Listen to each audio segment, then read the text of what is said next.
Estamos de volta com mais um programa Entrevista na Beira do Rio, sempre usando como cenário o fundo, aqui do fundo, o Rio Caí, o cais do Porto de Montenegro, né? Um cais histórico, que é um dos grandes cartões postais de Montenegro e talvez o principal do Vale do Rio Caí. Hoje nós vamos falar com uma figura muito conhecida aqui na cidade de Montenegro, né? Ele é conhecido muito no meio médico e também no meio social da cidade. Eu estou falando do meu amigo Geraldo de Vargas. Tudo bom, Geraldo? Olá, Adriana. Olá, seu público. Quero dar os cumprimentos a ti, né, pela iniciativa desse programa, dessa televisão aí. Fiquei muito contente de saber desse novo veículo, né? Claro. E esse público que vai prestigiar com certeza. Apesar dessa aparência hiper jovial, né, com esse cabelo, essas madeixas aqui, o Geraldo de Vargas, né, é natural de Montenegro e tem algumas histórias bacanas para falar sobre a cidade. Ele se criou, né, quando jovem, antes de ir para a faculdade de medicina, no bairro Ferroviário. Então, como eu estava falando, apesar do visual muito jovem, o Geraldo Vargas chegou a pegar o tempo do trem na nossa estação, né? Como é que foi essa época, Geraldo? Assim, tudo girava em torno da estação. Meu pai era ferroviário, né? Então a gente se criou ali em volta, né? O bairro levou o nome depois de Ferroviário porque a maioria dos moradores eram ferroviários. Certo. E era costume, né, a gente viajar e pegar o trem. Eu fui à praia de trem, né, ia até Porto Alegre, lá e pegava o ônibus. Eu fui a Gramado de trem, ia até São Leopoldo, fazia uma baldeação, aí pegava o outro trem que ia para subir a serra. Então essas histórias todas a gente tem para contar. Inclusive, uma vez fui convidado para palestrar sobre isso para as escolas daquele bairro ali. Uhum. E a gente contou isso para as crianças e tal, eles ficaram muito admirados como é que funcionava, porque hoje tu vê o trem assim, é uma coisa nostálgica, né, e saudosista, claro. que nem se tem ideia de como funcionava. E as crianças ficaram muito impressionadas com essas histórias assim.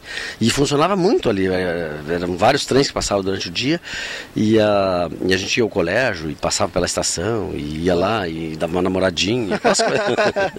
Assim como a TANAC fez crescer, por exemplo, o bairro popular, a Vila Popular lá no bairro municipal, tudo vivia em volta da estação ferroviária, né? Todo aquele entorno ali eram moradores da estação, tanto que nós temos hoje aquele prédio onde funcionava o museu, né? Que era um ponto fantástico aí da estação férrea. Como é que era então essa época? Tu chegou a pegar essa época em que o entorno também vivia a questão da estação férrea? Sim. Ali onde hoje é a ABB, era um hotel. Um hotel. Tinha uma escadaria, inclusive o hotel era 2 pisos, tinha uma escadaria que era motivo de brincadeira da gente. A gente subia de um lado da escada e descia do outro, uma escadaria dupla. Isso aí em cima era um hotel. Não me lembro o nome do hotel. Mas assim, a estação e a população que se criou em volta fez com que o bairro crescesse e que, por exemplo, as escolas que tem ali são em função dos moradores que foram para lá. O Colégio Álvaro de Moraes, inicialmente, eu comecei estudando no Círculo Operário Ferroviário, que era onde hoje é o centro infantil. Certo. Ali funcionava então uma escola, era uma sociedade dos ferroviários, mas que foi cedida para ser instalada uma escola, em vista da necessidade que existia, da grande população e a grande quantidade de crianças que tinha na região, que se houvesse uma escola. Então foi cedida aquela sede para a escola, o Grupo Escolar Álvaro de Moraes, que depois então foi construído, né, foi doado um terreno pelo falecido Próspero Motim, que deu nome à rua. Certo. E aí esse terreno foi então instalada a escola estadual Álvaro de Moraes, Colégio Álvaro de Moraes, onde eu estudei, fiz o primeiro grau ali, aliás, até a quinta série. Quinta série. Aí depois eu passei para o Colégio Jacó Renner, que era próximo também, que já era uma... ver que já existia então um ginásio e tal, tudo em função da população que se criou ali, né, ao longo desses anos todos. Então ali no Colégio Jacó Renner eu fiz o ginásio e o segundo grau, que é o científico na época. Claro. Então eu terminei meu estudo básico assim aqui em Montenegro. Depois que eu fiz cursinho em Porto Alegre e passei na Faculdade de Medicina de Rio Grande, fui estudar em Rio Grande, onde eu terminei a faculdade em 1976. Depois, 76, daí fui para Porto Alegre fazer residência, especialidade em ginecologia e obstetrícia, fiquei até 79 em Porto Alegre, e voltei para minha terra. E aí me instalei como profissional da ginecologia e estou até hoje.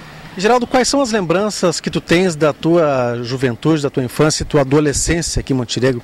Questão do Armazém Lix, do cinema. Quais as grandes lembranças que tu tem aqui do teu tempo de juventude? Muito assim, eu era de uma família muito humilde, assim, muito simples. A gente não tinha assim tanto envolvimento social na cidade, mas a gente tinha um envolvimento muito grande na comunidade. E meu pai sempre esteve envolvido assim com clubes sociais e clubes esportivos. Por exemplo, ele foi diretor, ele foi presidente, foi tesoureiro, tudo do Operário, do Clube do Comércio ele também participou, do América, que daí o América construiu uma sede, meu pai foi fundador do América. Tem uma foto dele inclusive lá, né? Pois é, ele foi fundador, ele foi tesoureiro, foi presidente do conselho. Claro. E o América construiu uma sede lá em cima na Ramiro Barcelos, onde hoje tem uma quitanda, se não me engano. Onde morava o seu B, né? Pouquinho pra cá. Pouquinho pra cá, do lado. Tinha o trilho do trem que passava ali, e aí tinha uma casa, e aí logo era a sede do América. Ali, aquela sede, era uma sede social, onde havia algumas reuniões dançantes, onde o Conjunto 2001, na época, o Conjunto 2001. Do Mário Mariotti? Tocou eu acho ali. Que é do Mário Mariotti, eu não me lembro quem tocava. O Renato Pena, eu me lembro que era. O Flávio Frilis. Daquela turma, né? Do Flávio Cor, Flávio Cor. E o. Era uma turma aí que tinha esse conjunto, era o conjunto 2001. E era bom o conjunto? O conjunto era muito bom. É? 2001, porque foi bem na época que surgiu o filme 2001, Odisseia no Espaço, então aquele filme marcou muito, então o pessoal, era um filme futurístico, né, então o iê e o rock e tal, era tudo, estava florescendo, o conjunto, então eu animava quase sempre as tardes de domingo lá no América. Muito do Grêmio Gaúcho também, das reuniões dançantes do Grêmio, do domingo de noite, a gente frequentava bastante. Depois eu conheci, naquele ano então que eu estava fazendo cursinho, conheci a minha esposa, que hoje, uma namorada, né, que num carnaval lá no Grêmio, a gente frequentava bastante o Grêmio, né, e depois disso, havia muito também no Clube do Comércio, os Jogos da Primavera. Sim. Esses Jogos da Primavera também eram bem marcantes, assim, a gente frequentava bastante esses eventos, assim. E a vida estudantil, ela era muito viva, porque os alunos tinham muito amor à sua escola. Entendo. A bandeira da sua escola. E existia muita disputa entre as escolas, inclusive nos desfiles de Semana da Pátria, assim, 7 de setembro, qual era a escola que era classificada como melhor desfile, aquela coisa. Existia essas coisas, assim. Então, é um tempo nostálgico, a gente lembra, mas que marcou bastante, assim, não só a mim, mas como toda essa geração dessa idade. Assim. E, Geraldo, é engraçado, né? Eu me lembro do tempo em que havia bailes de Réveillon, bailes de Carnaval fortíssimos nas agremiações, nos clubes, né? Hoje não tem mais isso, né? Os tempos mudaram. Hoje, assim, eu acho que a proposta dos clubes hoje, eles são mais esportivos, mais de congregar as pessoas para eventos esportivos do que para eventos sociais. E os clubes deixaram de ser, eu fui presidente do clube também, os clubes deixaram de ser clubes sociais para serem locais de eventos. Hoje os clubes são locados, na maioria das vezes, são locados para eventos. Então acontece eventos das entidades beneficentes da cidade, assim, dos clubes de serviço e tal, ocorrem esses eventos nos clubes, e que não são clubes sociais, eles existem, eles persistem ainda como clubes sociais, mas mais assim, o que funciona melhor dentro do clube é a área esportiva. É o que atrai as pessoas, não eventos sociais mais. Que coisa, né? Mudou assim, mudou o perfil, né? Geraldo, aqui do Rio, desse visual maravilhoso que nós temos aqui, quais as lembranças que tu tem? Da ponta aqui.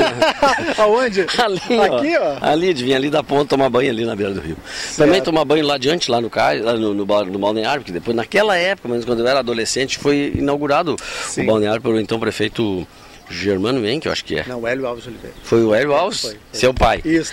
Foi naquela época, o Germano ou o Hélio. Isso. Aí foi inaugurado o balneário, então a gente frequentava. Era bem frequentado na época, assim, o balneário, porque era uma novidade, o rio era limpo, né? Então a gente aproveitava bastante de andar de bicicleta pela cidade toda. A gente andava, a locomoção era bicicleta, né? Depois que a gente aí foi melhorando de vida e aí foi... Chegou a pegar o tempo que não havia estrada no Morro São João ainda? A estrada foi inaugurada em 66, 67, por aí. Foi no mesmo ano que foi inaugurado aqui. Pode ser, isso eu não me lembro bem. O prefeito Hélio Alves de Oliveira usou as mesmas máquinas para abrir a estrada do morro e para fazer aqui o balneário. Eu cheguei várias vezes lá, assim. Na época, quando foi inaugurado, assim, a gente ia muito, frequentava bastante lá em cima. E havia um quiosque lá em cima, né? Havia um quiosque, havia... Um pequeno restaurantinho até funcionou uma época. Certo. Um período muito curto. funcionou. Mas sempre foi um grande ponto turístico, né? Foi sempre, mas nunca foi muito explorado. E eu acho que sim, depois caiu um pouco no esquecimento, e aí os vandalismos e tal acabaram destruindo lá o meio ambiente. Mas a iniciativa acho que foi belíssima, né? Deveria ser até reativado, criado outros meios de atrativos assim, turísticos, teleférico daqui para lá, sei lá, alguma coisa devia ser estimulado porque o potencial do morro é maravilhoso, né? Ele tem a visão do vale todo, do entorno da cidade, da cidade em si lá de cima, é muito bonito. Claro. Quem não foi deve subir lá, porque não sei as condições da estrada hoje, mas a vista lá de cima é maravilhosa. O pessoal deve... Bom, o programa Entrevista na Beira do Rio sempre é dividido em 2 blocos, em 2 programas diferentes, né? Um passa num dia e outro passa no outro. No segundo programa, que nós vamos conversar daqui a pouquinho com o Geraldo de Vargas, eu vou conversar com ele sobre a história do surgimento do Hospital da Unimed. Por que surgiu o Hospital da Unimed? Ele que é diretor de marketing da Unimed e também esteve presente já como médico na diretoria da Unimed no tempo da fundação do Hospital da Unimed, que hoje é uma referência aqui no Vale do Rio Caí. Entrevista na Beira do Rio, e aqui o meu entrevistado é o Geraldo de Vargas.